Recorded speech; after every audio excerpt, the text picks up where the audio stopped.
Hello, this is David Hall, and it is my pleasure to welcome you all to today's webinar presented by the IoT M2M Council and sponsored by Aeris and Sigfox. Since its establishment in 2013, over 20,000 adopter members have joined the IoT M2M Council, which has focused on making the implementation of IoT and M2M solutions simpler, faster, and more profitable for its member base. If you are not a member, please consider joining by applying on our website, iotm2mcouncil.org. Before we start, there are a few items that I would like to bring to the attention of our viewers. Today's presentation will be approximately 40 minutes long, followed by a 20-minute Q&A session. This is an interactive webinar, so we are eager to receive your questions at any time. Just type them into the Q&A window on your screen. Our panelists will address as many of the questions as possible during the Q&A segment following the presentation. Please address your questions to all panelists, which is the default setting in the Q&A box. This presentation will be archived and available for viewing later on in the webinar section of the IoT M2M Council website. It is my pleasure to introduce our moderator, Lee Ratliff, Senior Principal Analyst for IoT Connectivity at IHS Markit, and our speakers, Amit Gitawat, Head of Strategy and Management for Connectivity Services at Aeris, and Alan Proliferate, President of North America for Sigfox. Just a brief description of these three. Our moderator, Lee Ratliff, is responsible for covering connectivity technologies and semiconductors. Lee specializes in low-power wireless technologies used in the IoT, including Bluetooth Low Energy, Zigbee, Thread, and other 2.4 gigahertz-based protocols, 802.15.4G, based sub-gigahertz protocols such as YSUN, LPWAN technologies such as Sigfox, LoRa, NB-IoT, and LTE-M. Amit Gitawat is responsible for the strategy and management of the connectivity services at Aeris. He has more than 20 years of telecommunication industry experience. Amit has a versatile background in the mobile, wireless, and telecom products with focus on product strategy, technology innovation, and leadership, and has held a variety of leadership and engineering positions at Aoptics, Kinetto Wireless, Cosine Communications, and IBM. Alan Proliferate is the president of Sigfox North America and has an extensive background in the IoT and M2M markets, having led the development of several businesses in those spaces over the last 5 years. Before joining Sigfox, Proliferate led the funding and launch of Watt.io, an award-winning Internet of Things startup focused on accelerating value produced by the data generated by the IoT. Prior to that, he was the Executive Vice President of InterDigital Solutions, where he was responsible for monetizing a $700 million 10-year R&D investment by taking commercially promising technologies to the marketplace. At this point, it is my pleasure to turn our session over to Lee Ratliff. Lee? Thank you, David, and thanks, Amit and Alan, for joining us today. Let me go ahead and we'll get started here. Again, my name is Lee Ratliff. I'm Senior Principal Analyst at IHS Markit. We're a market research firm. We cover market research in many, many areas. My particular division is the technology division, and within that, I cover IoT connectivity specifically. So I'm not going to spend much time on this slide. I just kind of want to set the stage here. But this is just to give you some context on the scale of the IoT, at least as it will eventually be in this snapshot in 2025. So we're looking at over 68 billion connected IoT devices in 2025. Our definition of an IoT device is an IP addressable device or any connected device that is tethered to that IP addressable device. And we're looking at 68 billion installed base in 2025. And you can see how the breakdown is in that year, that some areas are bigger than others. Industrial and consumer are really big, and some of the other areas, medical and automotive and so on, not quite as much. So just a couple of slides to introduce the subject, kind of give the lay of the land and the status of the IoT. One, one point that I really want to make today, I hope you walk away from my portion with, is that we're kind of in the middle of an inflection point. And this is like a 3 or 4 year inflection point, and we're about midway through it right now.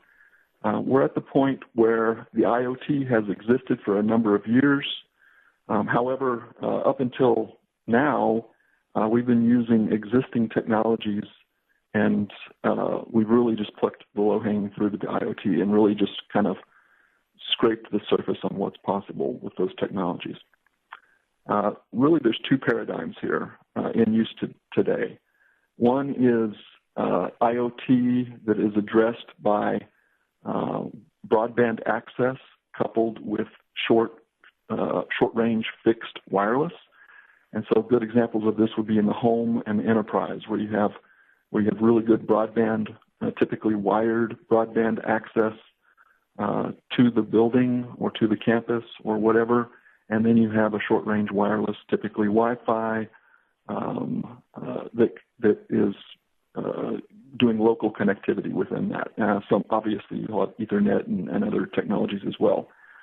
But that's really the first paradigm of addressing the IoT today, and that's obviously quite limited. That's addressing the number of homes that have broadband access, and it's addressing enterprises, but doesn't go far beyond that. The other paradigm that kind of closes the gap a little bit is using cellular technology to enable mobile and remote applications. And this is great. This has really expanded the IoT as well. However, this so far, due to the cost of the cellular technology that's been available up until now, this has been really relegated to applications that have really high value data. So far, we've just been repurposing data or technologies that have really been cellular technologies that have been designed for voice and broadband internet access, and they're very high performance, and it's really overkill for a lot of what the IoT needs. So with these technologies, we've enabled, we believe, much less than 10% of the potential of the IoT, and this is really using technologies that were designed for other purposes. So today, we're in a really exciting time where technologies that are designed specifically for the IoT are starting to be used. And I've got a whole list here. You know, this is 8 or 9 different technologies, and these are just the most high-profile technologies. I could have listed another 20 or 30 technologies that are second or third-tier technologies, or perhaps they just address a particular niche application like factory automation, or whatever, but there's really dozens of them. And that's part of the opportunity, and it also makes for a confusing landscape. But one thing that's true about all these technologies is that we're trying to use them to reach down to the next level of the IoT. We're peeling away layers of the onion, trying to get down to the bulk of the IoT that is still uncovered. One of our presenters today, Alan, in a private conversation I had with him a few months back, said something to me that stuck with me. I thought it was really funny and also very revealing.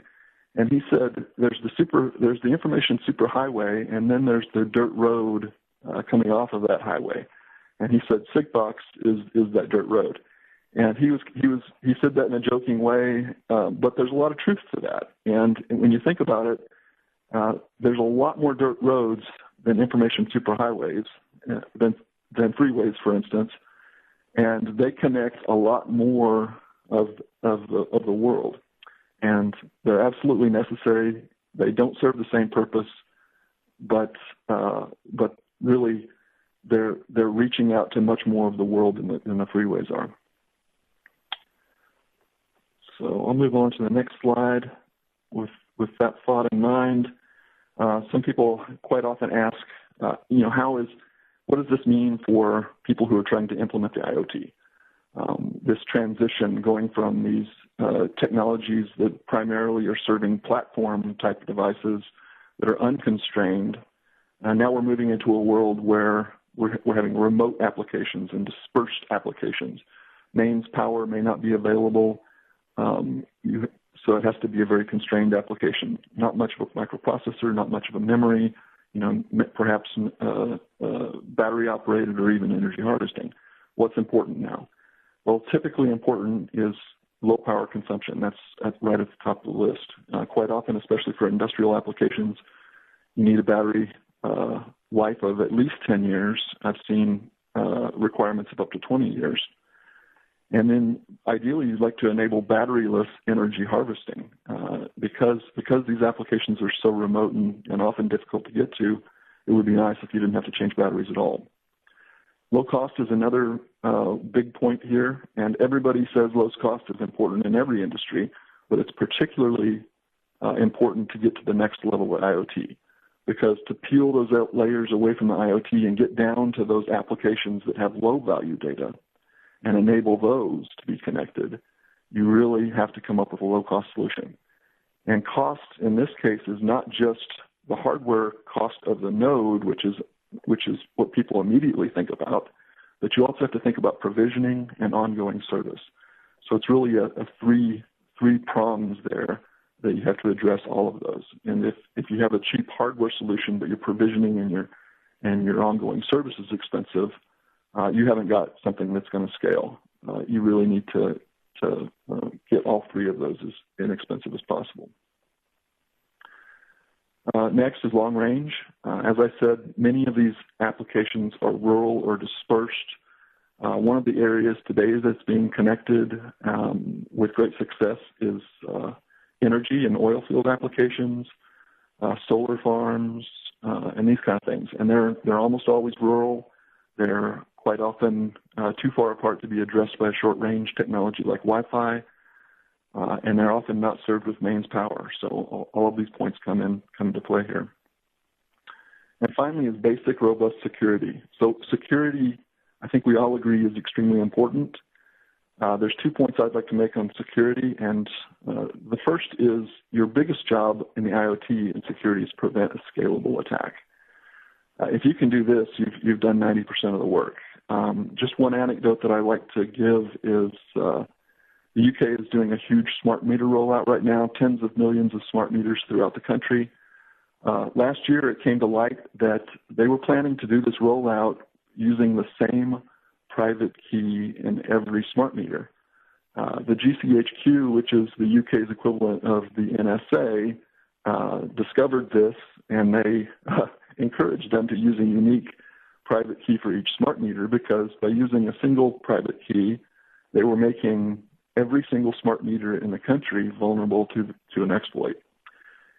And this has national security implications, because you could turn off the entire grid and then turn it back on, wreaking havoc with generators causing actual physical damage, and really could take down the entire country. So it can be very serious if an exploit is scalable. At the same time, though, you need to create security that is proportionate to the data value that you're dealing with and the risk.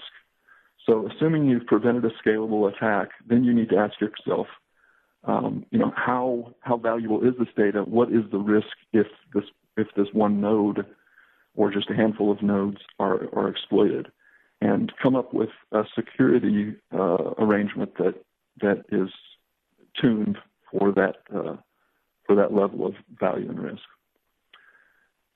Finally, these points, which have been important in the past with platform products, are not typically important in the IoT of the future, and that's high throughput and low latency. There are applications where these are important. One that gets mentioned quite frequently is vehicle-to-vehicle communications.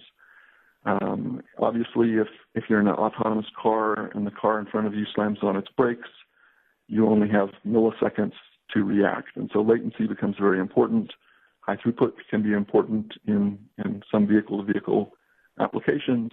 But for the majority of the Internet of Things, you're really talking about very small amounts of data that needs to be transferred. And quite often, latency is just not that important at all. It can be seconds, minutes, or even hours. If you're just looking for a single reading and you need it to take it daily, it doesn't matter really if you have minutes or hours of latency. And so that really frees us up to do a lot of interesting things and at very low cost. So anyways, that's my introduction to the state of the IoT today. I'm going to go ahead and turn it over to Alan at this point, and then, of course, we'll take questions after all the speakers have finished. All right. Good morning, everyone, and welcome to the webinar. Again, I'm Alan Proliferate, President of North America for Sigfox. I'm here to talk about a few things about LP WAN in general and Sigfox in particular. So, for some reason, my slides were backwards, but let's get going in the beginning.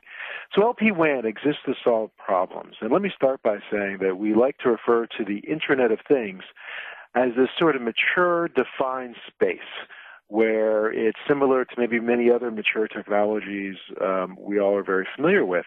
But the fact is that LP WAN and IoT in general is not really one thing. What we call IoT is really a collection of thousands of individual use cases. And if we just even take the ones Lee just mentioned, from the oil fields to the other things, many, many things you can do with IoT, there's so many different applications. It demands different technologies at every level of the stack, from the hardware that you use, from a chip and device level, from the connectivity that you use, with respect to the characteristics around the amount of data it can handle and the battery life and the cost, and even on the software level, in that all data is not created equal, in that in terms of is it data in motion, data at rest, small data, big data, all kinds of other things. So LP WAN exists to solve problems. It wasn't created because, hey, it would be really great if we had yet another connectivity that we had to worry about. It really exists because it has to exist. And it's one way to think about LP WAN is one of the tools in the toolbox. And I had a recent article in InfoWeek where I write that even though I certainly work for a technology supplier in the IoT space, one of the things I talk about is that it would be a huge mistake to say, I have this technology, now let's go out and solve that problem, let's find that problem. It's sort of like saying, I have this nail gun and this saw, and let's figure out now, based on these tools, what I should build. It's exactly the opposite way you should be going about it. It's really about what's the specific problem that you're trying to solve. Okay, what's the specific use case, the specific data, and the use of that data. And that drives you to pick the tools you need from your toolbox. And for tens of billions of things out there, LP WAN is the tool that you will need for the very, very simple reason that today's connectivity technologies are not designed for today's use cases. They're not designed for all these little things that just require a little bit of data that I describe as whispering rather than shouting data, that have to last for many years, sometimes a decade or more, and frankly have to be really, really cheap, or else you could never afford to deploy them. Because even a $10 difference when you're deploying millions and millions of things can really blow up your business case. So that's why LP WAN should be thought of as one tool in the box that as you decide on what the problem is you're solving, there are times you have to pull out that tool, and it's great that you have it. I want to emphasize, too, that LP WAN is really built for small messages. True if you're connecting jet engines, if you're connecting video security cameras, if you're connecting many other things. These things are not meant for LP WAN. These things are meant for many of the connectivity technologies we have today, whether it's Wi-Fi, whether it's 4G, or soon 5G. But the fact of the matter is that when we talk about these tens and tens of billions of things connecting over the next few years, many of these things are sending just little bits of data. So to use 4G or 5G for some of these things is like buying a big stretch limo to drive to your mailbox. You know, it just is, even if you can afford it in the short term, it's massive overkill. And then try buying it for everybody in your neighborhood. It just doesn't really scale. And the way to think about it, I like this chart because it sort of shows you that LP WAN is really complementary, and especially what we're doing at Sigfox we view as extremely complementary to all these other technologies. And just like you have many tools in the box for different projects, you can see that as you go through different connectivity speeds, different applications, there'll be many different technologies that you'll need. And, you know, I like to say that when you put your suit on, maybe you have your $400 Allen Edmonds shoes, but it doesn't stop you from going to the dollar store and buying those $2 flip-flops you're going to take to the beach when you go in that situation. And that's the way to think about this as well, that the right tool for the right job, and that you will need a combination of cellular and LPWAN, and even those shorter range technologies like Wi-Fi and Bluetooth and other things when you look at a holistic IoT problem. And the reason we're also so excited about the space that we're in here at Sigfox and LPWAN in general is that there's a massive investment going on right now. And while there certainly are consumer opportunities, the bigger opportunity by a few orders of magnitude is actually enterprise and industrial. So it's easy to write about these articles about the talking refrigerators, and there are some home applications that actually make sense, and we are involved in some of those. But frankly, enterprise and industrial is really where the real opportunities are in the next 2 years. And the reason is that a company has a very high level degree of control between all aspects of the solution, okay, in terms of how it gets deployed, in terms of data ownership, and in terms of defining an ROI. Some of the challenges with consumer IoT applications sometimes is price. For instance, if you look at a connected door lock for $250 or $300, they're really cool, they're applications for them, but you can get an unconnected door lock for $40. So it's a bit of a reach to think you're going to get scale out of something like that. The other problem is data ownership. Enterprise industrial, very, very clear ownership of a majority of that data. When you start touching the consumer world, you start to have to start worrying about, where are the lines between ownership, especially when you involve lots of partners with it. So there's certainly some very exciting things going on around consumer, but it's a little more complex and it's a little bit harder to get the ROI in the short term, given the immaturity of the IoT market. And then when you look at the amount of connections, certainly there's going to be a lot of M2M connections, IoT connections in the U.S., but a good portion of these will be LPWAN. Again, anytime you talk to an analyst, except for Lee, of course, you always want to ask them when they give you these big projections of IoT in general, is that how will all these things connect? And you'll find that more and more will be connecting through LPWAN. And one thing that's interesting when you look at the U.S. market, and my friends over at Makina, who now are owned by Gartner, have done a lot of good research in the space as well. And, there's a lot of different areas here, but you look at this TAM and how much of this is in enterprise and industrial. And we're seeing a lot of this already. I mean, building automation sounds like a simple thing, but connecting up simple things without having to go back and do lots of wiring, without having to go back and spend a fortune for installers to go do specialized type of installing. Typically, it's not the device that's going to cost you the biggest part of this. It's actually organizing outsiders, third parties that come in and do heavy installs.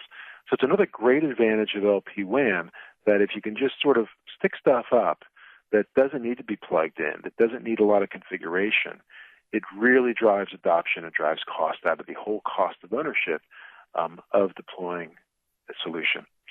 And that's really why Sigfox exists. We are the world's largest dedicated global IoT network. And we exist really to be focused on those attributes of this, think of it as the bottom of the pyramid, the simplest needs, the simplest, lowest data applications. And it's designed from the ground up to be cost-effective, to really sip power rather than gulp it, and to really be a global solution where you can deploy a Sigfox device, it can roam almost anywhere, and it simply works on the network. Right now, in terms of cost-effective, you have to think about it in terms of both hardware and connectivity costs. Frankly, our module cost now is under $2 in Europe and under $3 in the U.S. So we've gotten incredible economies of scale on just the modules for the devices. And low energy consumption, we've been over 10 years, and in fact, for some applications, we're at 15 years now, depending on the amount of messaging up and down, of course, and the size of the battery. But typically, it's a very small battery involved in this. And we see that as absolutely critical. I mean, think about when you're rolling out 100,000 agricultural sensors in a field to not just measure the rainfall, but in the moisture level, but to do microlocation in terms of even nitrates or other things. And just imagine the nightmare to try to charge those once a month or every 6 months or every year. It really prevents you from rolling out the entire solution, and there are many cases like that. And finally, global, we're being deployed being deployed in 32 countries globally right now. So you can make a product and you can ship it anywhere, and it simply works wherever you send it. And just to give you a sense, of how big our network already is. We're already covering over 560 million people globally with the state of our network rollout in 32 countries.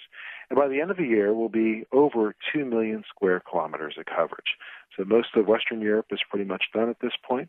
We covered about 20% of the population of the U.S. last year and have aggressive rollouts in Asia going on as well. And just talk about some other use cases to get specific. It's hard to believe it, but there are over 3 billion pallets in the world. And the average pallet costs the kind of pallets they recycle and they keep in a closed loop. So if you go into Walmart or Costco or any big box store and you look up on the shelves, and each manufacturer sort of has a different color they use to define their brand. Sometimes they make them out of different materials. The wooden ones cost only about $25 to $30. The more plastic or aluminum ones they make can be $70 or $80.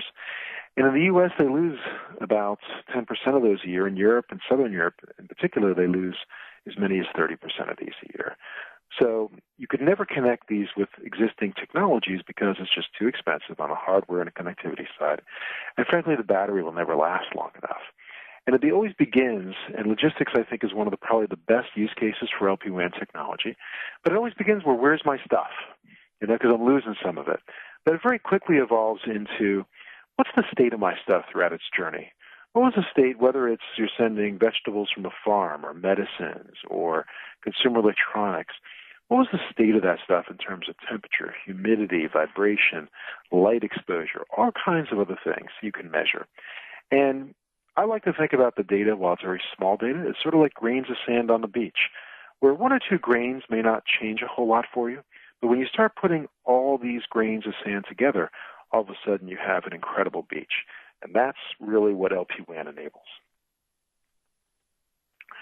Another one around operational efficiencies we're getting busier and busier with around building management, where all of a sudden it becomes very economical to know, are the lights on? Are they working everywhere, inside and out?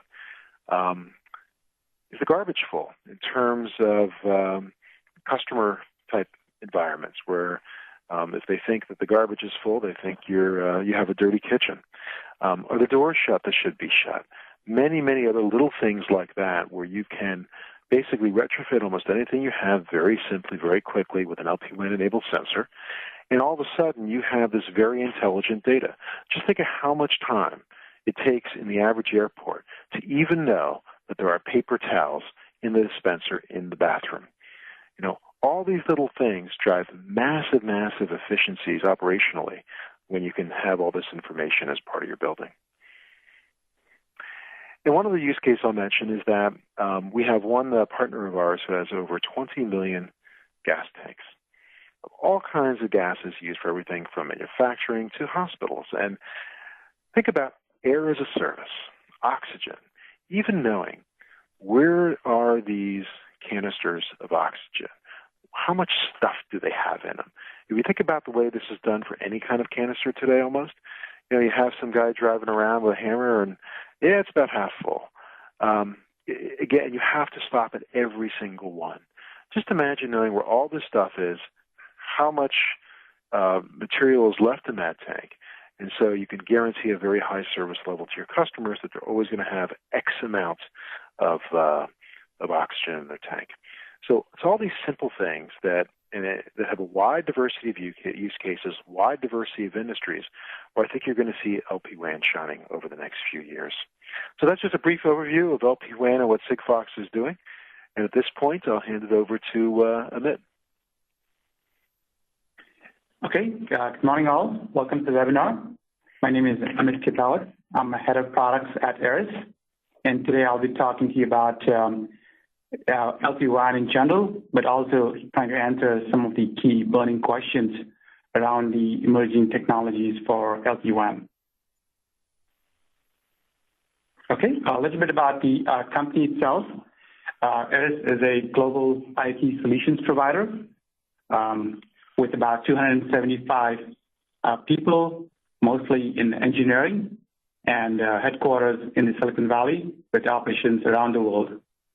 Our solutions span from IoT connectivity, offering different types of connectivity from cellular to Wi-Fi to low power, as well as middleware platforms that support the connectivity and solutions.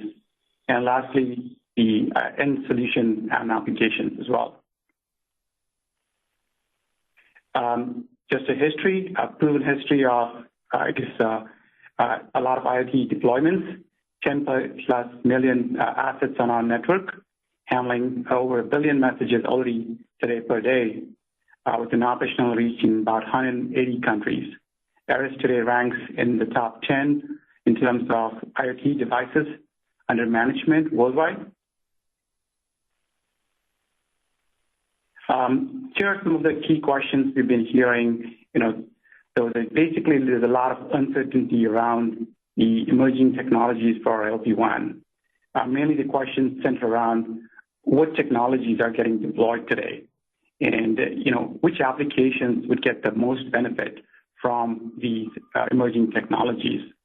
And as I think Lee said, as well as Alan, there are so many of these emerging LPWAN technologies. The challenges for people deploying them, which ones are going to win? Not everything is going to stick around. Some will fall under, basically go down. And then lastly, answering the question, which ones should enterprise choose of these emerging technologies? In terms of the predictions, I guess both Lee and Alan have highlighted, there is a wide range, just focusing on LP1 and cellular. As you can see, the predictions, like 7 billion devices by 2025. That's a staggering number. And so let's look at quickly around the requirements. I think Lee already mentioned a lot of these. From an LP1 perspective, some of the key requirements are around power management and being able to reach long distances. In power management, essentially you're talking about being able to operate devices that run in remote locations and are expected to be deployed for 10 plus years. And these remote locations, they can be anywhere from 3 to 10 miles. So that essentially kind of rules out short-range wireless technologies such as Wi-Fi and Bluetooth. And in many cases for these kinds of remote deployments, the transmission needs are like in a very few bytes. Some of them have latency requirements. I know Lee mentioned that latency is not necessarily critical, but it depends. I think there are some applications that are very latency sensitive. And so if you are in those categories, you need to be very aware of which technology would be suitable for you guys. And then obviously, last but not least is cost. Super important. If you're going to have 7 billion devices deployed, the cost must go down significantly from today's technologies. For example, today's cellular radios range anywhere from $10 plus. These LP1 devices, with those volumes, the expectation is they fall and get close to $1 of the radio, as well as the annual services. It's not just the device cost. The recurring cost, if you're going to deploy devices for 10 years, the expectation is the annual services range anywhere from $1 a year to $5. That's significantly different from the technologies that support IoT deployments today. Now, in terms of the markets that would be suitable, so let's start out with markets that would not be suitable for LP1. And I think Lee covered that. Applications that are sensitive to latency, definitely not a good, applications for LP1. And then other ones requiring high volume, such as autonomous driving, video monitoring solutions, where there's plenty of data being sent from those sensors up to the applications. LP1 would be a tough one to fit. But at the same time, there are many markets where LP1 would be really, really suitable. And for a few examples here, small cities, parking, traffic monitoring, waste management, oil and gas.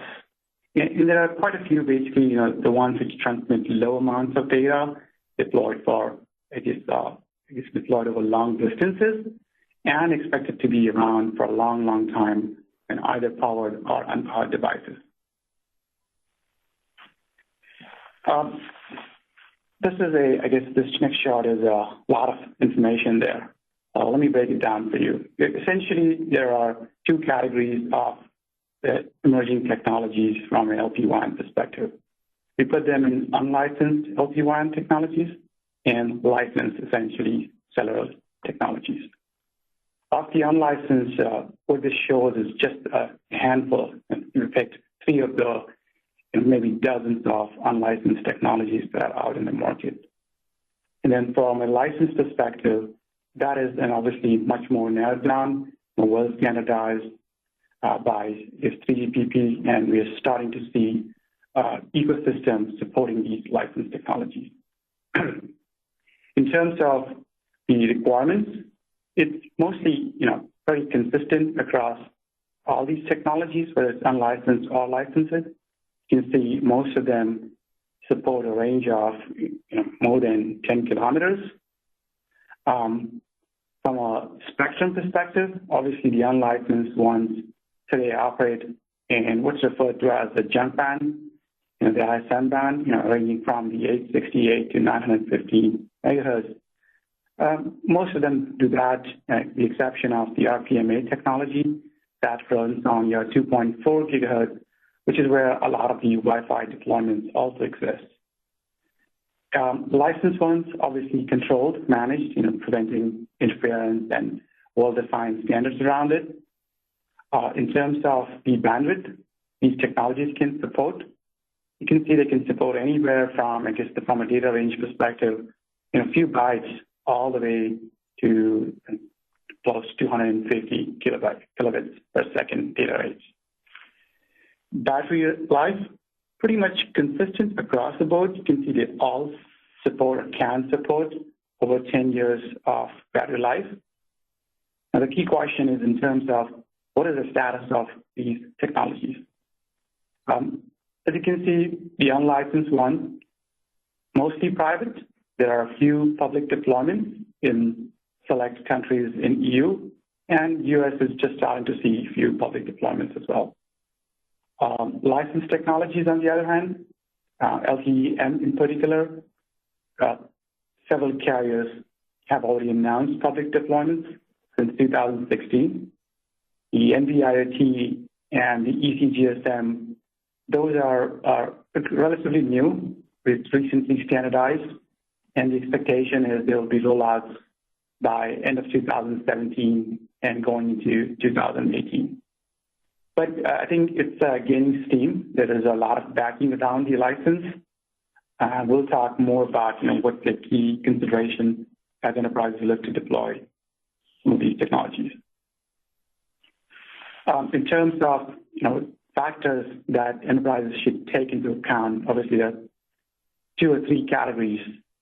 First is obviously, can the technology support the needs? Right? And in terms of technologies, is the LTWA technology optimized for low data usage? Can it cover indoor and support underground penetration? And obviously, other key, these are table stakes in terms of reliability, security, very, very important. Do they have a global footprint in the support roaming? Then beyond these technology factors, there are key business considerations. And business considerations, essentially, we break it down into 2 categories. A CapEx, and that includes the cost of the radio module. And if the network is being deployed for the first time, how much does it cost to actually deploy a new network? Most of the unlicensed technologies are greenfield technologies. So there is a significant amount of CapEx there to deploy those greenfield technologies. If they're not greenfield, for example, licensed technologies, a lot of the infrastructure can be reused, but there is nevertheless incremental upgrade of existing cellular technologies as well. Then the more important one, I would say, is the OpEx. The newer emerging unlicensed technologies. We've heard numbers that the CapEx are significantly low, but the OpEx is where the challenge comes in. If you're going to deploy a nationwide footprint, having that network run over long periods of time, and at the same time being able to support $1 in services can be very, very challenging. It's as well as, basically providing an extended operational life via extended battery can be a critical factor. Now, supporting these two, one must also keep in mind what is the ecosystem. Is it one or two radio module suppliers that are supporting the technology, or is there a broader ecosystem, from all the way from chip manufacturers to radio modules to software vendors? Is there a momentum behind a given technology? And that's going to also help drive some of the adoption.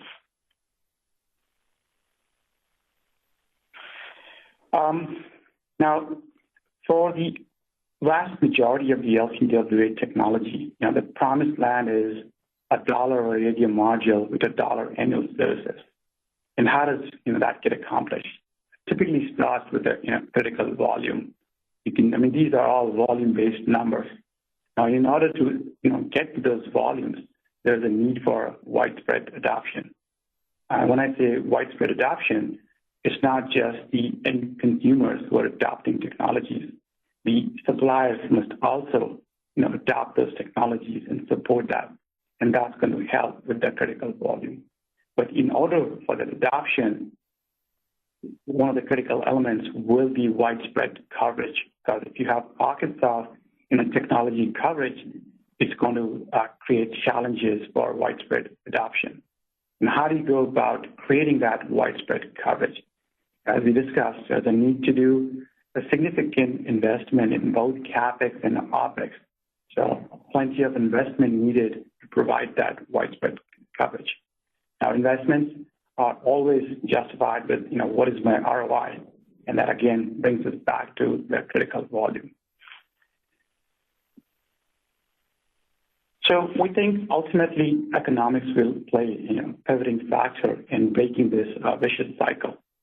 And how does one go about breaking the cycle? We think you kickstart a virtuous cycle by there's going to be a need for a public-private partnership, and as given technology vendors just cannot go about by themselves. I think they will need to partner with existing MNOs, existing government company entities, and create that widespread coverage and adoption.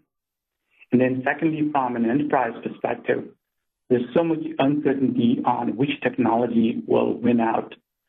We recommend basically considering a middleware, a platform that can support not just a single technology, but can support, like if there's a need to transition from one to another, invest in middleware that can support more than one technology.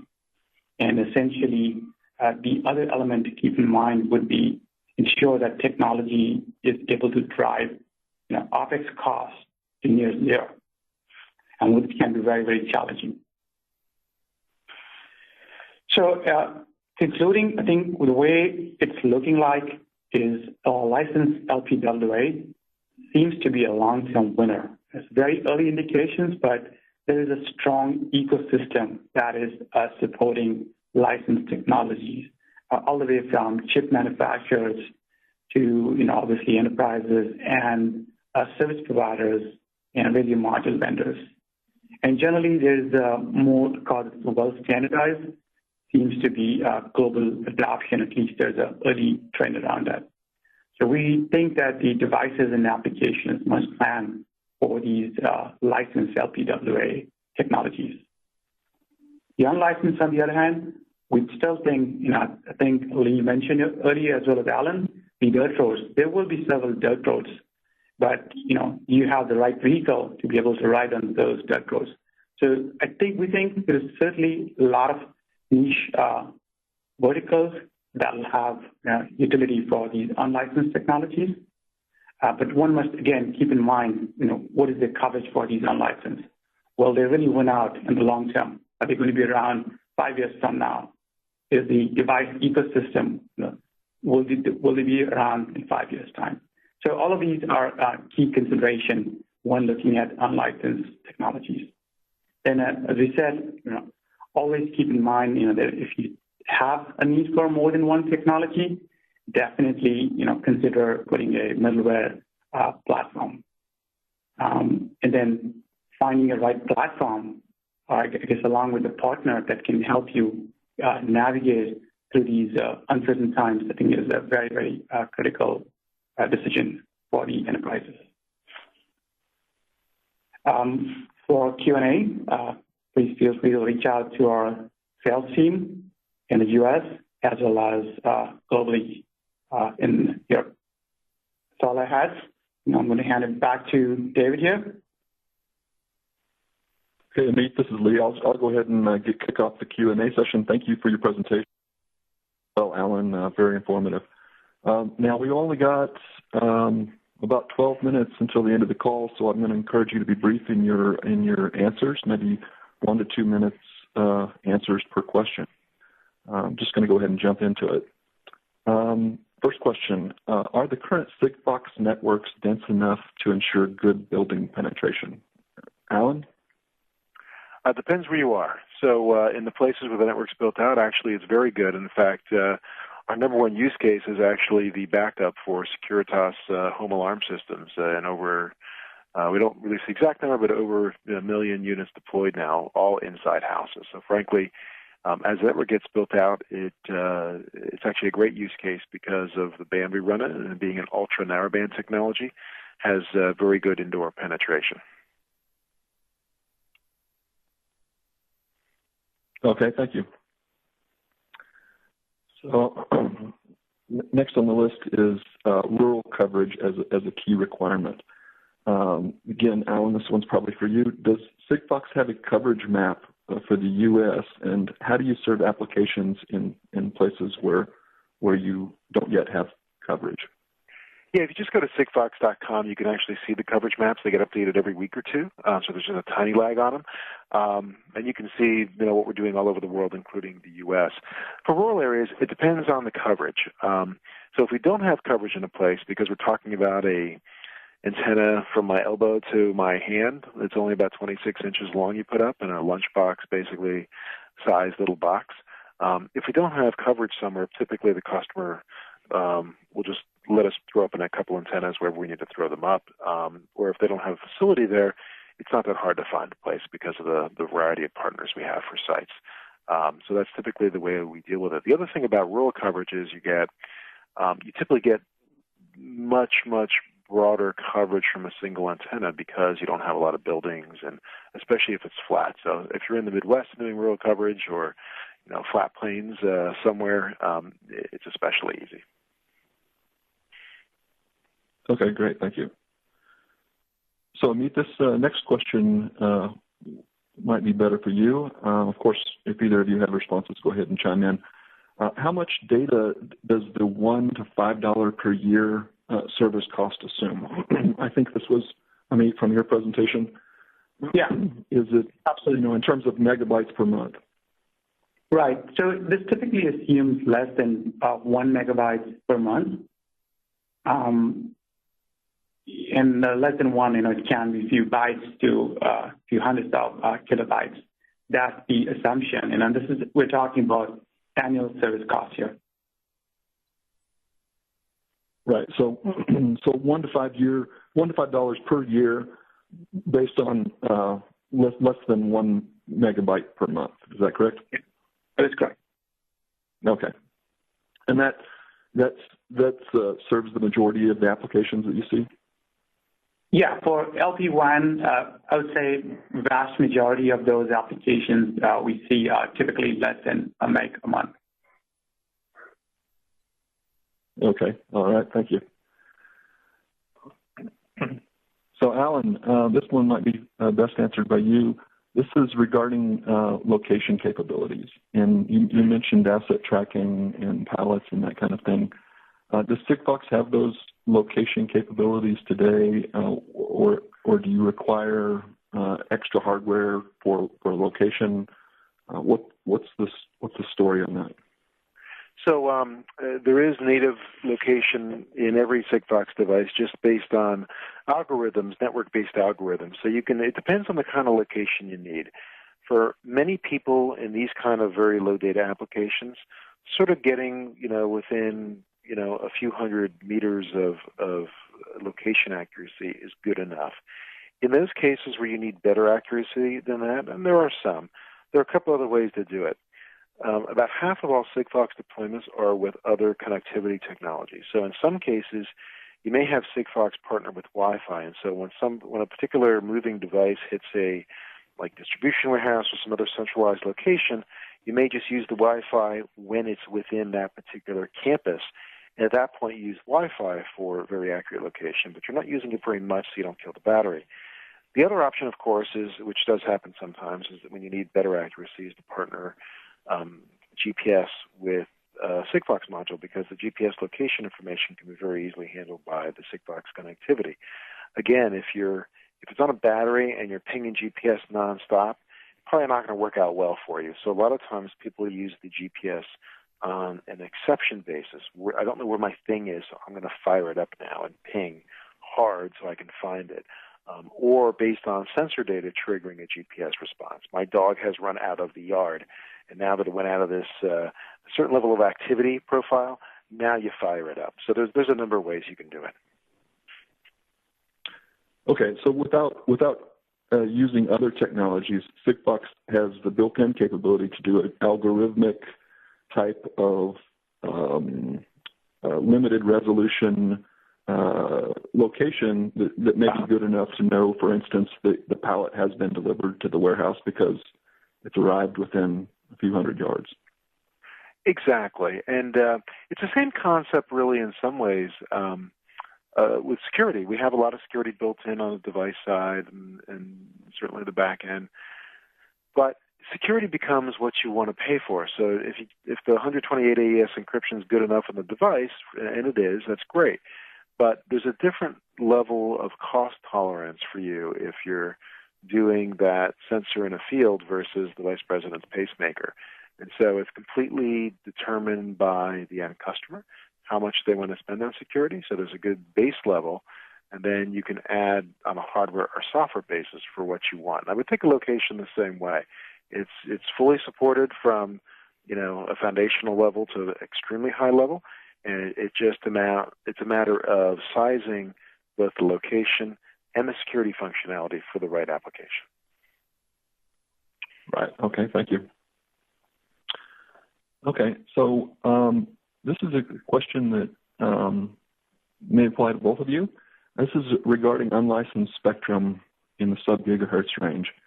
That varies greatly from country to country, region to region, has different regulations throughout the world. How do you have a global product that must work in all of these regions, with across this variability? And how much does it cost device vendors to certify products on this tech globally?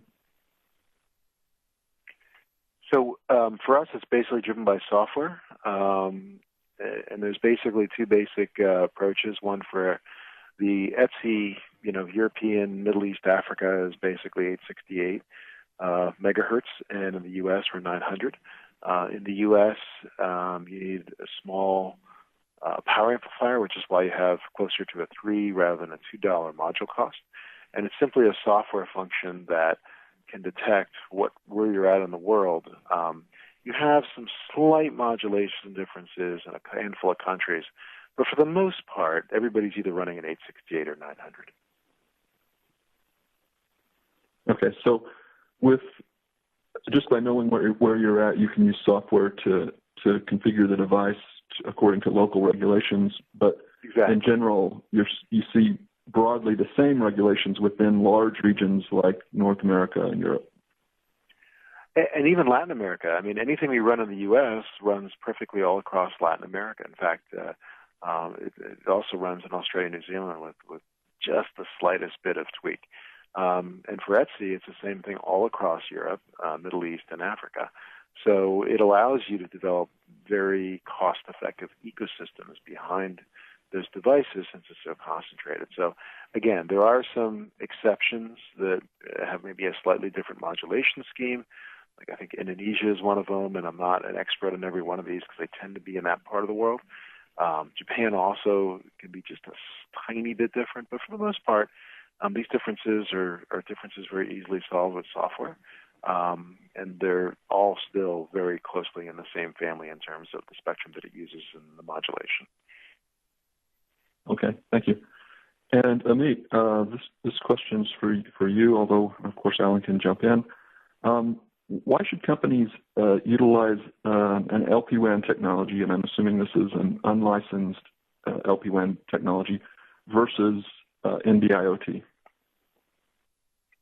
Yeah, I think the question is not why should companies utilize LPWAN. As we said, depending on the applications. Again, keep in mind, if the application has a need for, let's say, a global coverage footprint in the U.S., what are your options? Is LoRa the option? Sigfox the option? Is there coverage there? Does the devices are those present in the U.S. supporting the business case for that application?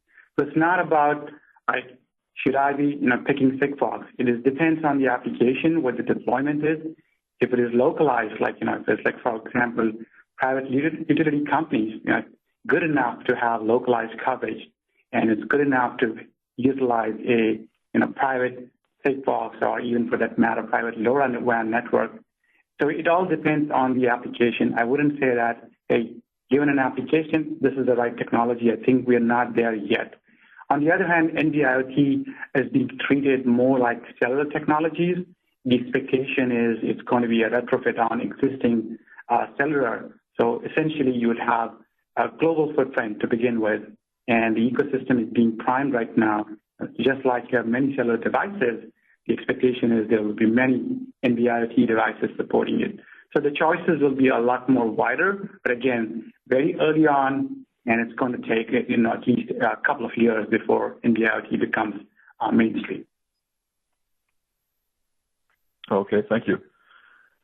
We may have time for one brief question. So here's one. What platform makes sense when day in, day out data volume is very small, but you have an occasional rare surge of data, like once every 2 years, if at all? And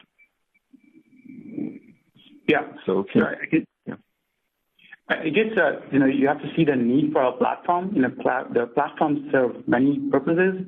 One of the purposes, I guess, oftentimes when devices work fine, you really don't care. Okay, you plug the device and it's good to go. But when things don't work, and especially IoT devices, these are unmanned remote devices, you need to be able to diagnose the diagnosis of those. You need to diagnose them at scale. It's not one or two devices. Oftentimes, hundreds or thousands of devices will go offline. And oftentimes you're left like, okay, what's going on? Obviously, doing a truck roll can pretty much become, it's not a scalable solution. And that's where, connectivity management platform can come in very, very handy. And then there's other cases when you're doing wide deployments, you're trying to deploy millions at the same time. This is where a platform can make a lot of sense. Doing firmware updates, right? All of these management activities on devices, this is where the value of the platform comes in. And the second one I would say is if enterprises are still uncertain about whether to take Sigfox or LoRa, you want to go with the middleware platform that normalizes a lot of these underlying, emerging, I guess, the LPWA technologies. All right. Thank you, Amit. Okay, I think that's all the time we have for questions. We've gone just a minute over. David, I'll hand it back to you. Yes, thank you. On behalf of the IMC, thank you, Lee, Amit, and Alan, and thank you all for joining us today. A recording of today's webinar will be available in the next 48 hours on our website, iotmtmcouncil.org. You will receive a post-event email which will include information on the recording. Thanks, everyone.